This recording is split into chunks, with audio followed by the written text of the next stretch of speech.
Olá, seja bem-vindo a mais um vídeo de Direito, o tema Ética e OAB, capítulo 11, Processo Disciplinar. Você vai encontrar aí nos artigos 68 a 77 do Estatuto, artigo 55 a 63 e artigo 67 do Código de Ética e Disciplina, artigo 120, 137D a 144A do Regimento Geral da OAB. Vamos lá então. Normas subsidiárias que se aplicam aí ao processo disciplinar. São as regras de legalidade processual penal comum e demais processos, regras gerais. Primeiro, procedimento administrativo comum. Segundo, processo civil. Então, no processo disciplinar, vai se aplicar as regras de legislação processual penal comum como norma subsidiária. Nos demais processos, as regras gerais é primeiro, o procedimento administrativo comum. Segundo, processo civil como norma subsidiária. Prazos para manifestação. Advogados, estagiários e terceiro, 15 dias. São dias úteis, também para recurso. O início da contagem é dia útil seguinte ao da notificação do recebimento.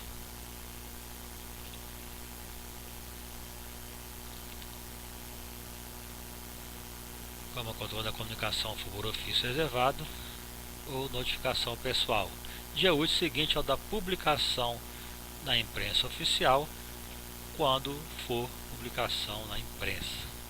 Quando o processo dizer que a publicação é pela imprensa, começa o prazo a contar do dia seguinte dessa publicação. Quando a comunicação for por ofício reservado ou notificação pessoal, começa a contar do dia seguinte a essa, ao recebimento dela. Competência. Para punição, a regra é o Conselho Seccional da Infração. Essa é a regra geral. Exceções, temos aí o Conselho Federal para infrações perante ele, infração perante o Conselho, infração de membros do Conselho, infração do presidente de Conselho Seccional. Se a infração for contra ele, for do presidente, aí a punição será dada pelo Conselho Federal. O julgamento, quem vai julgar, é o Tribunal de Ética e Disciplina, que são instituídos pelas subseções ou relatores do próprio Conselho.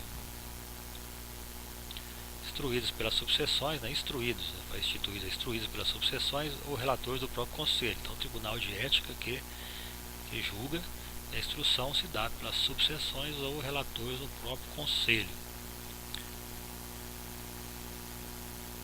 A Câmara do Conselho Federal do OAB vai julgar nos casos de sua competência originária. A comunicação da decisão condenatória e recorrível deve ser feita ao Conselho Seccional da Inscrição Principal para registro nos assentamentos. Suspensão preventiva. No processo disciplinar, muitas vezes há a suspensão preventiva, que tem natureza cautelar e provisória, só visando alguma medida de segurança e nunca é definitiva, é só por um determinado tempo. Quando que cabe a suspensão preventiva? Algum fato que cause repercussão prejudicial à dignidade da profissão.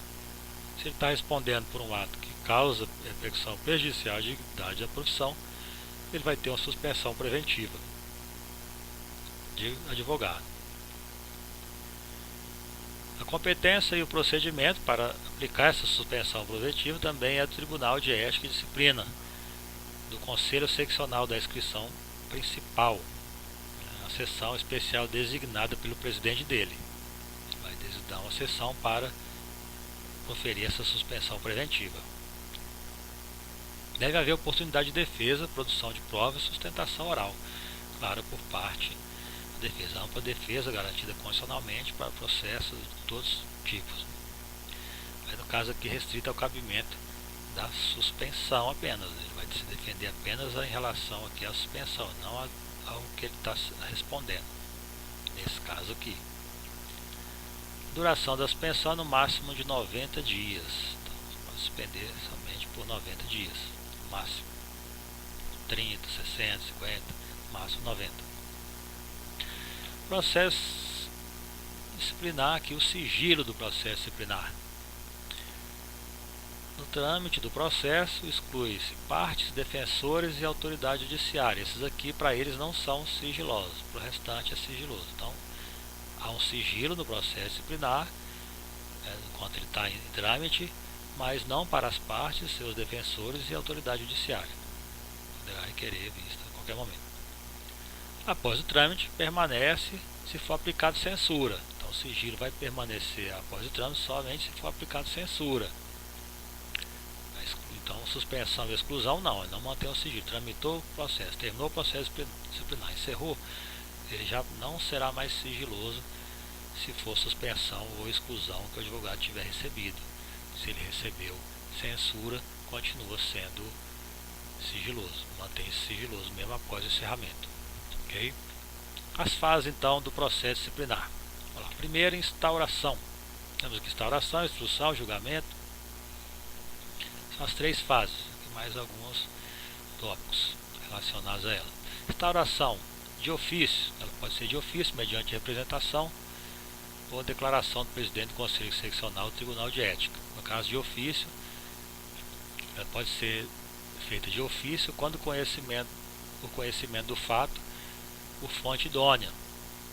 Não se inclui aqui denúncia anônima. É uma fonte que você considera verídica, mas não serve anônima. Ou por autoridade competente. A autoridade competente tem conhecimento do fato, né? O presidente do Tribunal de Ética e Disciplina descobriu aí que algum advogado teve uma conduta incompatível, uma conduta difamante e tal, ele pode aí abrir de ofício a instauração. Mediante representação também. Qualquer autoridade e a pessoa interessada. A pessoa que se interessa aí em punir esse advogado. Pode ser também declarado pelo presidente do Conselho Seccional ou do Tribunal de Ética e Disciplina. A instrução. Como é que se dá esse processo? Primeiro, designa-se um relator. Esse relator tem a função de presidir a instrução. O tribunal designa o relator que vai presidir a instrução.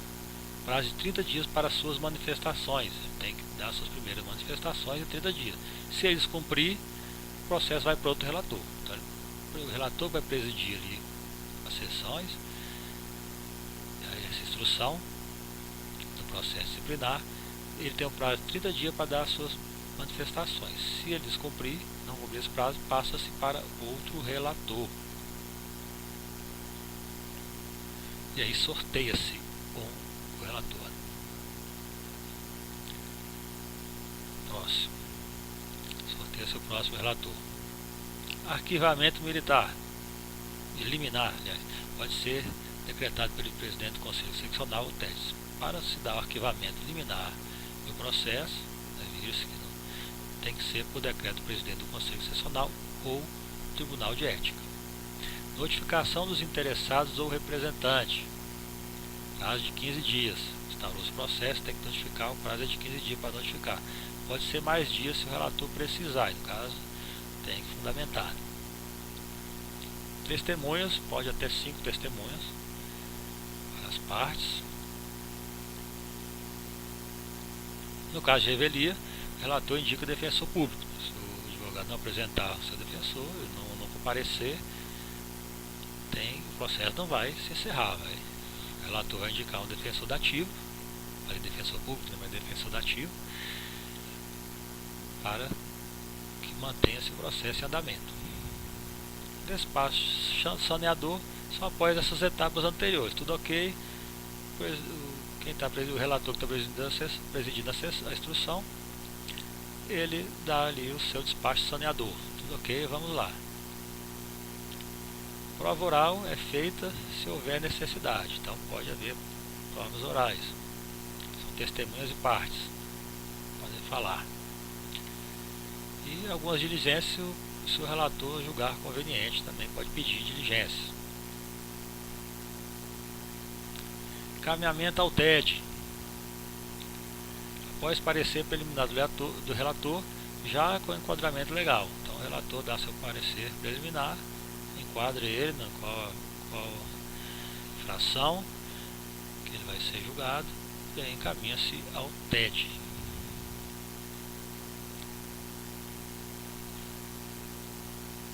Depois da apresentação das razões finais, no prazo de 15 dias após o parecer do relator, a defesa vai apresentar as razões finais e antes de encaminhar ao TED. Prazo de 15 dias após o parecer do relator e tem que ser também antes de encaminhar ao TED.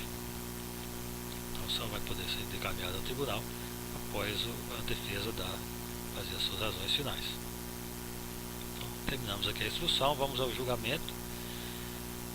Designa-se um relator também para julgamento, se é designado pelo presidente do Tribunal de Ética. Não pode ser o mesmo da fase anterior da instrução, então quem vai fazer o julgamento é outro. Pode ser o mesmo, né? Não pode ser o mesmo da fase anterior se o processo já estiver no TED. O processo já está ocorrendo ali no TED, então não vai poder ser o mesmo. Mas se ele não estava ainda no TED, aí não tem problema. Colocação em pauta. Primeira sessão seguinte após distribuído pelo relator, então já deve ser colocado em pauta primeira sessão seguinte, já para que se julgue. Deve haver notificação das partes com antecedência em mínimo de 15 dias, sessão de julgamento. Aqui na sessão a possibilidade de sustentação oral pelas partes, 15 minutos, cada um pode ter 15 minutos para falar e sempre após o voto do relator. Depois do encerramento, os autos seguem para a lavratura do acórdão. Os autos advindos de representação deverá constar enquadramento da infração, respectiva sanção aplicada, quórum de instalação e deliberação, instrução de haver sido a decisão feita com base no voto do relator em voto divergente, agravante e atenuante, razões de eventual conversão da censura em advertência. Isso daqui deve acontecer após o encerramento. Vamos agora aos recursos. Competência para os recursos do Conselho Seccional.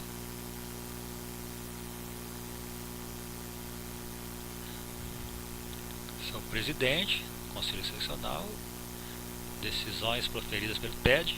O Conselho Seccional vai julgar o recurso de decisões do seu presidente, de decisões proferidas pelo Tribunal de Ética, decisões da diretoria da subseção, decisões da Caixa de Assistência dos Advogados. O Conselho Federal será competente para julgar recursos definitivas proferidas pelo Conselho Seccional, quando não unânimes. O Conselho Seccional define alguma coisa, mal não houver unanimidade. O Conselho Federal é encarregado de julgar esse recurso. O Conselho Federal ou Conselho Seccional. Decisões unânimes, mas contrárias ao Estatuto, o Regulamento Geral, o Código de Ética e Disciplina e os provimentos. Então, o Conselho Federal julga aqui os recursos das decisões definitivas proferidas pelo Conselho Seccional ou decisões do Conselho Federal ou Conselho Seccional, nesse caso aqui, nessas contrariedades a essas normas. Direcionamento dos recursos. Os embargos de declaração ao próprio órgão ou autoridade, o restante, o órgão julgador superior competente.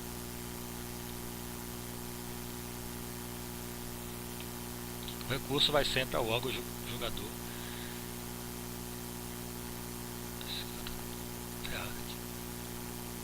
O prazo dos recursos, 15 dias da data de publicação da decisão na imprensa oficial,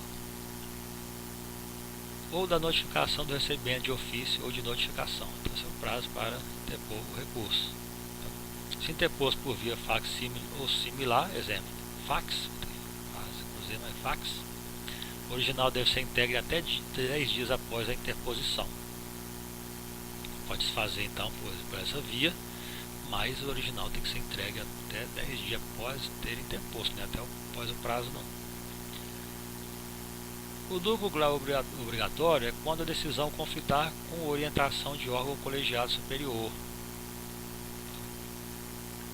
Quando quando a decisão conflitar com a orientação de órgão colegiado superior, aí sim o duplo grau é obrigatório, no caso não é. Os efeitos dos recursos, em regra, devolutivo e suspensivo, então suspende ali aquela posição que foi dada, né? Se ele tiver suspenso também suspende a suspensão. A única exceção é a matéria relativa, que ele só é devolutivo quando for matéria relativa a eleições, suspensão preventiva pelo Tribunal de Disciplina, né? Eu tinha falado agora que na suspensão poderia suspender, mas não pode. Cancelamento de inscrição obtida com falsa prova. Então, nesse caso aqui, ele vai ter o efeito só devolutivo, não vai haver o efeito suspensivo. Então, se ele foi suspenso, ele vai continuar suspenso. A revisão.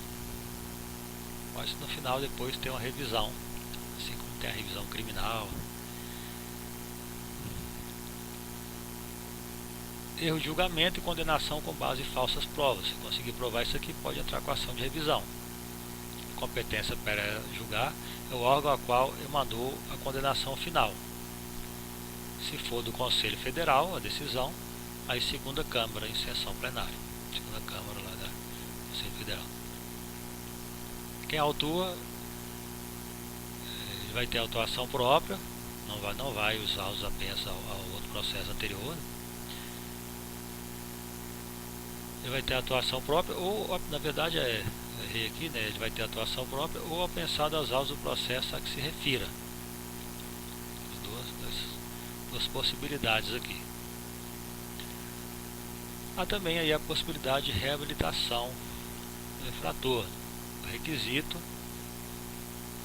é que ter sido aplicada uma sanção indefinitiva, que é censura, suspensão e exclusão.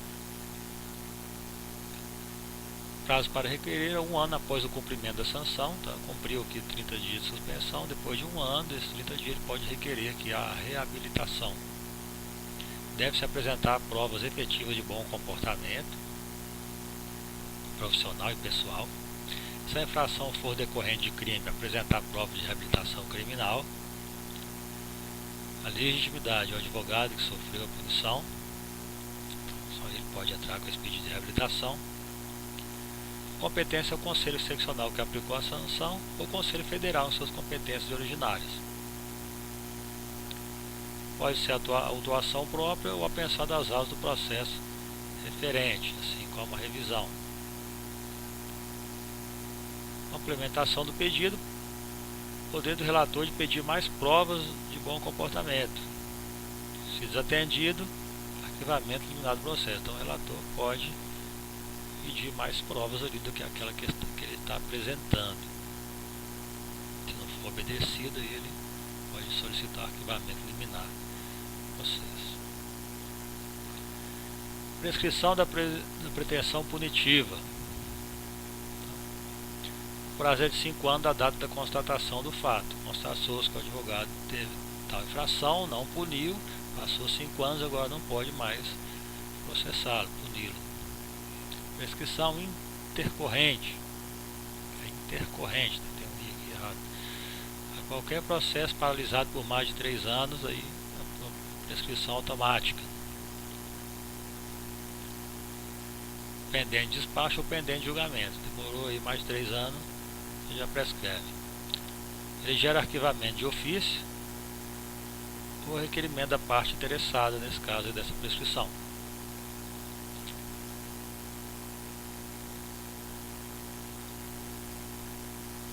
Apuração dessa responsabilidade pela paralisação. Também tem que ver por que eles relaxaram ali. Relator, funcionário do TED. Interrupção da prescrição da pretensão preventiva pela instauração do processo disciplinar, pela notificação válida feita diretamente ao representado, pela decisão condenatória recorrível de qualquer órgão julgador da OAB. Esses 3 casos, então, ocorre a interrupção dessa prescrição de punir. Então, finalizamos mais esse vídeo. Um grande abraço e até o próximo.